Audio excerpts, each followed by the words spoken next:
TV. I am not black.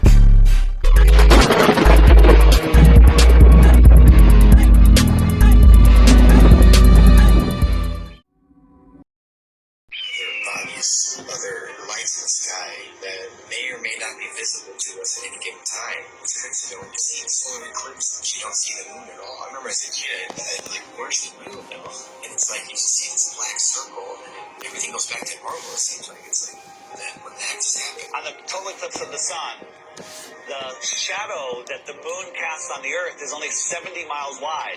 That is impossible. But then they come up with umbra and penumbra, and it's just stuff to confuse your mind. We have an infinitely far sun sending diagonal rays from the side and straight rays from the middle where they cross each other. It makes absolutely no sense. I went live a few years ago on YouTube during the 2018 eclipse in the United States on a live event, and we were all waiting for the moon to actually show up to cause this elliptical, this eclipse, and all we found was no moon showed up.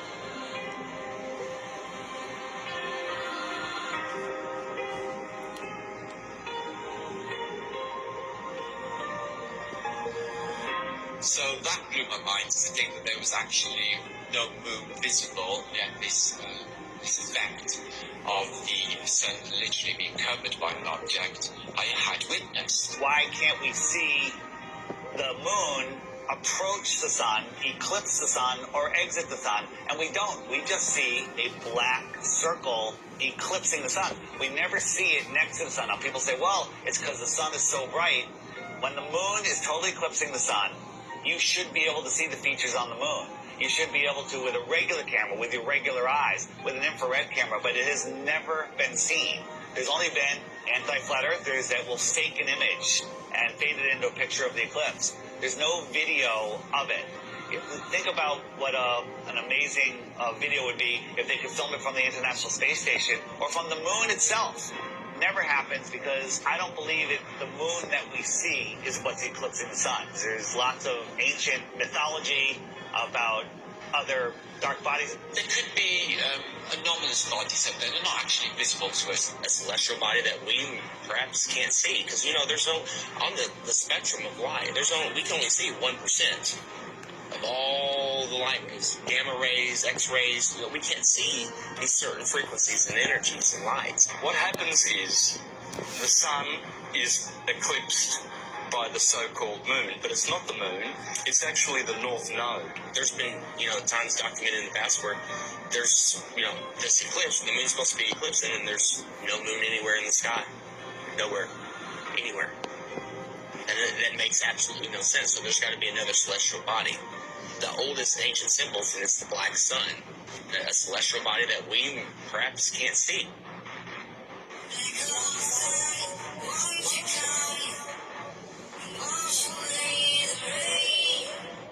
A lot of ancient civilizations always spoke about a black sun. It's like, why are they talking about a black sun for hundreds, if not thousands of years? And that information now is turned into, the black sun is an evil thing. And say, well, yeah, of course, that's what they're selling it. They're selling it to you as an evil thing. Stay away from it. They already don't want you to like the real sun in the sky. They push it so far away. They want you to not care about it. There's a reason it's close to you. There's a reason it's here for us. There might be more suns and moons on the outskirts of Antarctica, on the outer lands. There might be more suns and moons. There might be more suns and moons in our world here. We just can't see it. And you talk about the seasons itself. Seasons prove the Earth is a stationary plane with a local sun. When the sun is circling over the Earth over here in the Tropic of Cancer, these people here, they have summer. But 6 months later, the sun is over here. It's going around over here. So Australia down here, and South Africa, and South America, now they have summer, because the sun is local. It's not 93 million miles away. The sun and the moon revolving, springing into the centre seasonally, and then springing back out again. This makes perfect sense that a spinning ball hanging on an invisible sky hook at a degree of 6.66 of the supposed axis, which tilts the Earth. You need to stop defending a theory that they were taught in kindergarten. So at sunrise, every sunrise should be arctically cold because that is the most severe tilt possible. And to make it worse, in the northern hemisphere, in the helio-nonsensical model, the sun is 3.5 million miles farther away in our summer. But when the sun shows up on the horizon, I can feel the heat on my face immediately. I can get a suntan in June. But in December, at solar noon, when the sun is at its highest point in the sky, I can look up at the sun and barely feel the heat on my face. And also, it's 3.5 million miles closer. The whole tilt thing doesn't make any sense. And when the sun is on this side, it only illuminates this part of the Earth because it's local. And this part is dark, that will be night. So it's quite easy to understand day and night and the seasons and explain them on the flat Earth than it is with the globe model. The sun and the stars are rotating around our heads like a perfect clock, and it goes out of your view as taking the light with it. This is an intelligently designed and created place. The sun does move about 15 degrees per hour through the sky, but when it gets close to the horizon, it kind of stops and it stays there and it moves at a different speed. I filmed this several times with my drone. No humidity and not over water. And it'll just stop and sit there. And then it kind of just fades away as it goes into the distance. But at the same time, because of perspective, I have friends that were down at the beach that saw the sunset 10 minutes earlier from the bottom up. And that's simply because they're looking across a span of water that has a hill with trees, a tree line on it, which is hundreds of feet over their heads. But from their point of view, it's at eye level. And as the sun moves away, it just gets eclipsed by the tree line, which they think is eye level, but it's high up in the sky. Water is always flat, always level. So starting at the northernmost point, as far as I can get, of Lake Michigan, and then traveling south, you can see that red line here, that the body of Lake Michigan is 574 feet above sea level, and it's level. There's no change in elevation, there's no curve.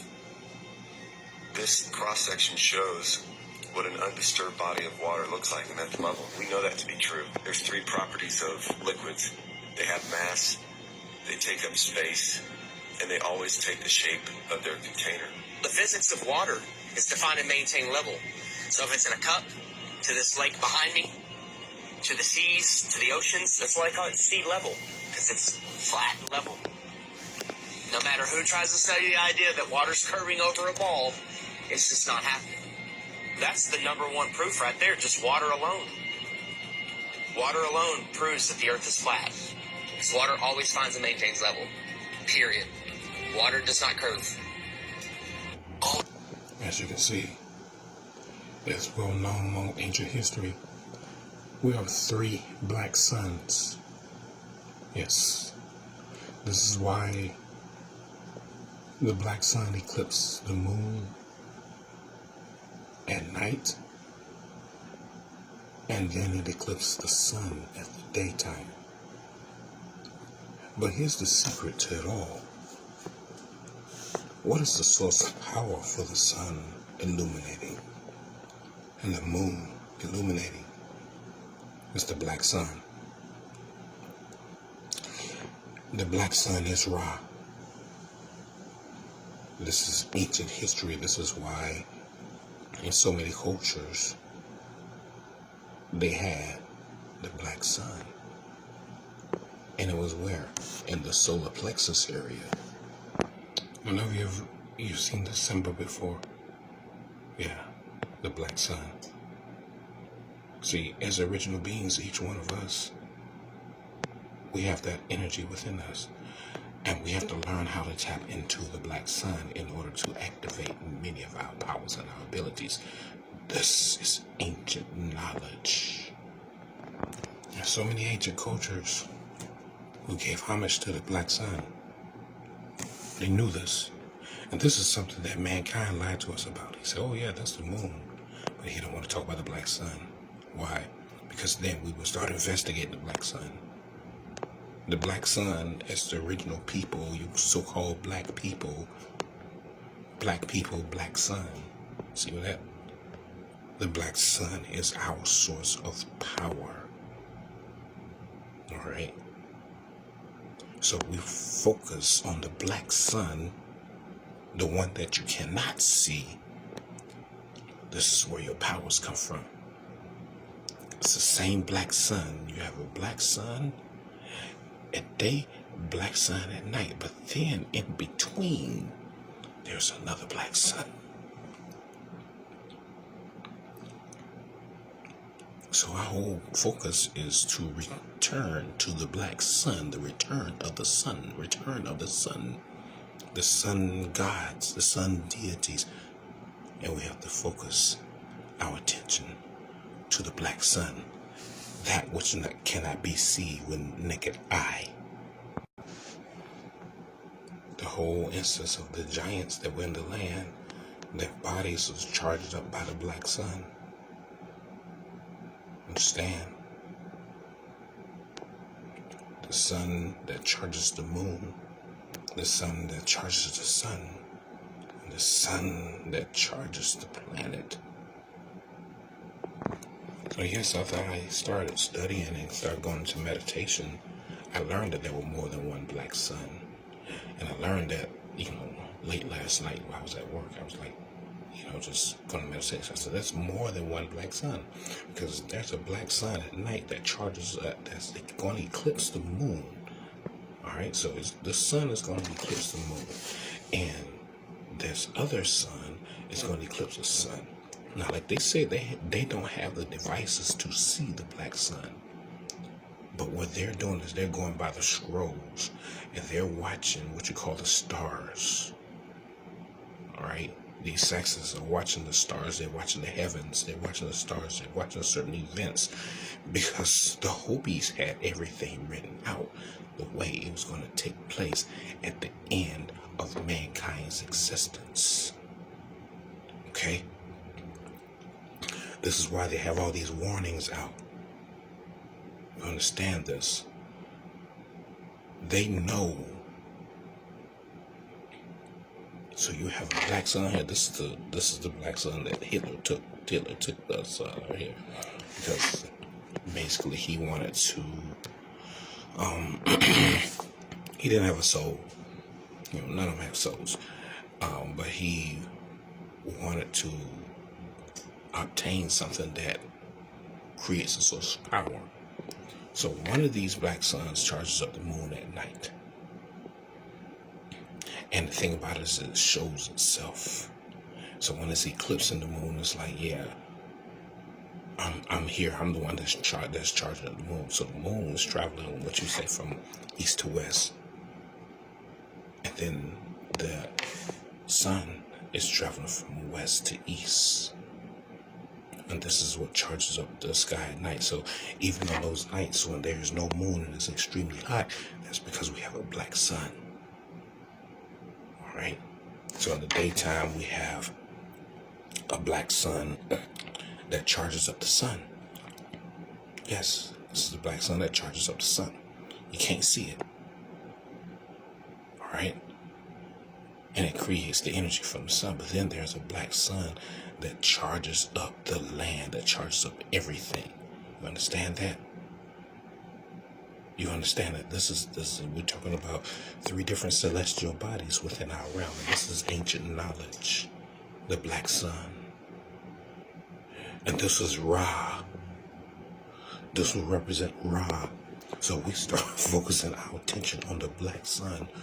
We're focusing our attention on the sun that can be seen, and not on the sun that cannot be seen. All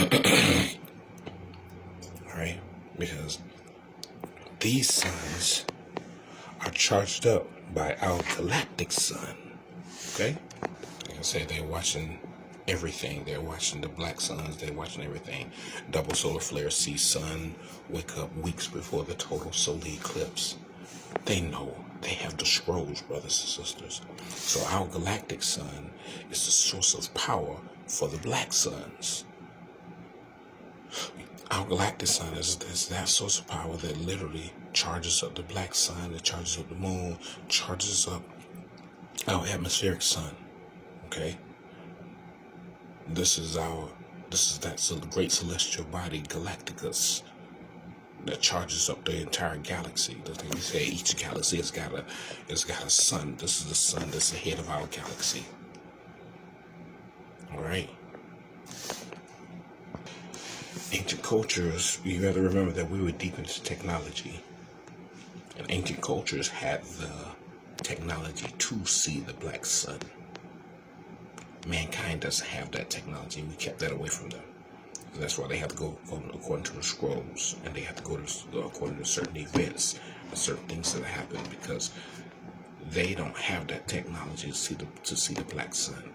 I thought they had it, but then they really announced that they don't have that technology, which means that they're going by according to the scrolls, and they're going according to the setting of the stars, certain events, certain celestial events. That's why they have all this stuff here. They need to watch everything.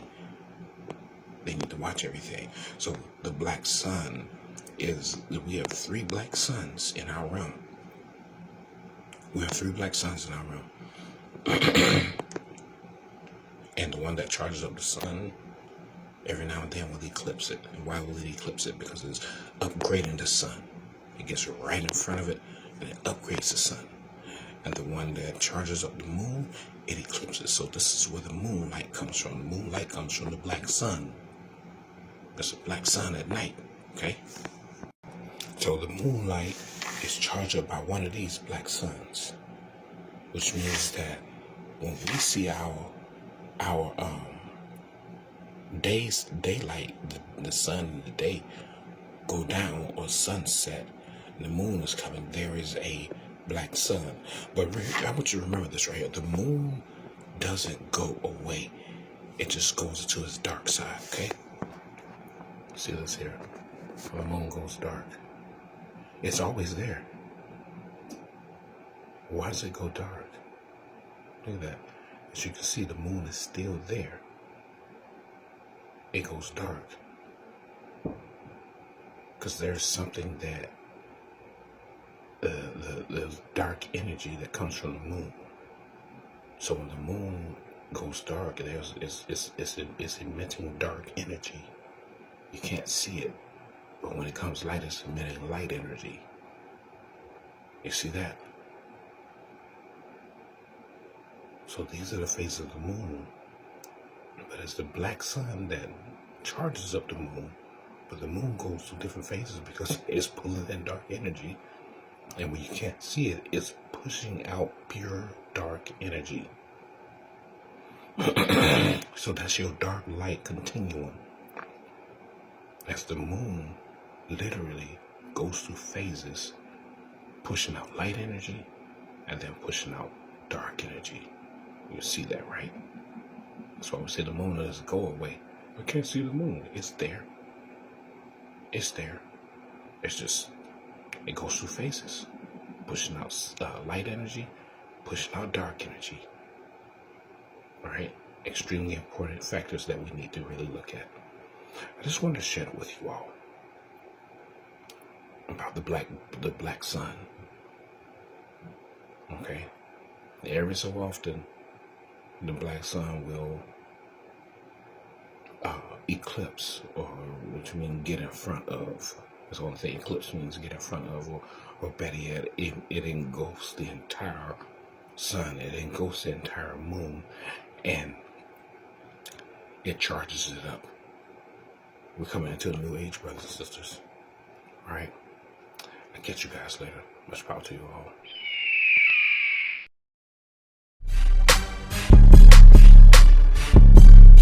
Raw TV. I am not black.